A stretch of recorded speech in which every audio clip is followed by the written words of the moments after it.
जय जय श्री राधेश्याम। आत्मिक प्रवाह लिप्सी टचर प्रेमर परिवेश रे आज कथावस्तुर शीर्षक प्रेम बाट को आपण मानक स्वागत। जदि पाइबार अच्छी जदि करिवार अच्छी स्थिर कर प्रथमे निज मन आ बुद्धि को आउे पाई चल आउ करि चल। कौन भल केवल पाई चल, प्रेम केवल करि चल। एठी भल पाई किछि हजाइबार भय केबे भी आणनी मन को, बरं निजको हजाई देवर प्रस्तुति रे लगी जाओ। आउ एठी प्रेम करी प्रतारणार शिकार हेबाकू केबे भी खातिर करनी।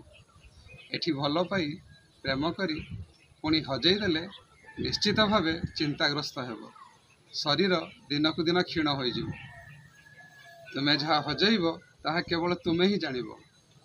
आउ एठी प्रेम रे प्रतारणार आघात तुमको पक्षाघात ठारू मध्य अधिक स्थान करदेव।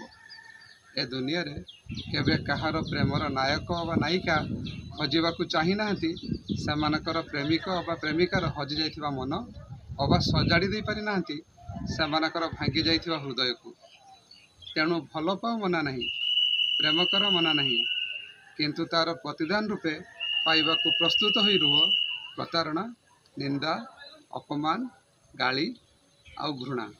परिशेष रे तुमर आजीवन अमंगल पाई दुख कष्ट पाई सेमानक द्वारा भगवान ठारे प्रार्थना। आउ पुणी केबे जदि कौटी देखा हो जाए हो जाती से माने पूरा अजणा। तेबे आज पाई एतिकी रहुची। धन्यवाद। पुणी देखा हबो प्रेमर परिवेश रे अन्य एक अध्याय। जय जय श्री जगन्नाथ।